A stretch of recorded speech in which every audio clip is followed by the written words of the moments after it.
Ito guys ang mga gawa natin ngayon sa Wangyu Auto Care. Isang Innova. Yan, yari na yan. Innova po, release na yan guys.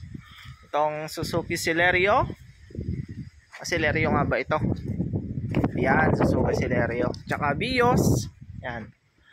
Ayun truck naman na yun. For sale yun guys. Baka gusto nyo. For sale. Sa murang halaga. Yan. Walang ka-issue yan. Naka air brake pa yan guys. Gagamitin nyo na lang. Yan Innova. Itong Innova guys. Itong Innova. Itong Vios ay yan aircon ang problema. Pag mag-aircon ka, yan ang mga kailangan baklasin guys. Ito naman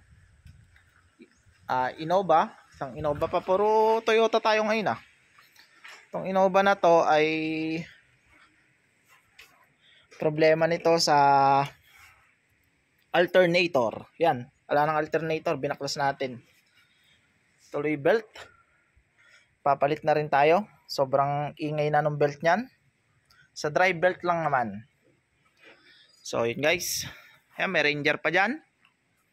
Yun, meron pa dong Ford Escape. Kaya kung gusto nyo pong magpagawa dito sa Wangyu Auto Care, mag-PM lang po kayo kahit anong klaseng sasakyan. Gumagawa po kami kahit ganito. Ayan, na-convert na natin sa battery. Siyempre, joke lang po kasi laruan ng mga bata to.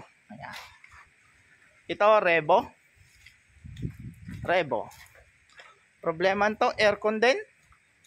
Yan, binaklas natin lahat dyan sa dashboard na ibalik na natin yung iba. Aircon din yan. Kaya kung gusto nyo pong magpagawa,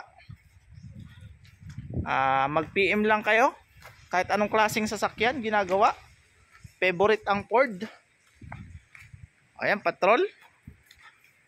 Transmission naman ang naging problema. Ito ay Starex. Itong Starex na to,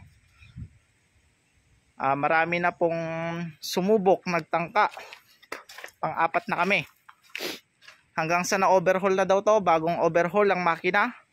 Yung low power ay andun pa rin. So hindi pa natin nasusimulan ito. At tatry natin kung matchatsambahan natin guys. Baka next week sikasuhin na yan. So yun lang guys, kung gusto nyo pong magpagawa, pwede dito sa Wangyu Auto Care. Kahit anong klaseng problema ay kayang-kayang gawin.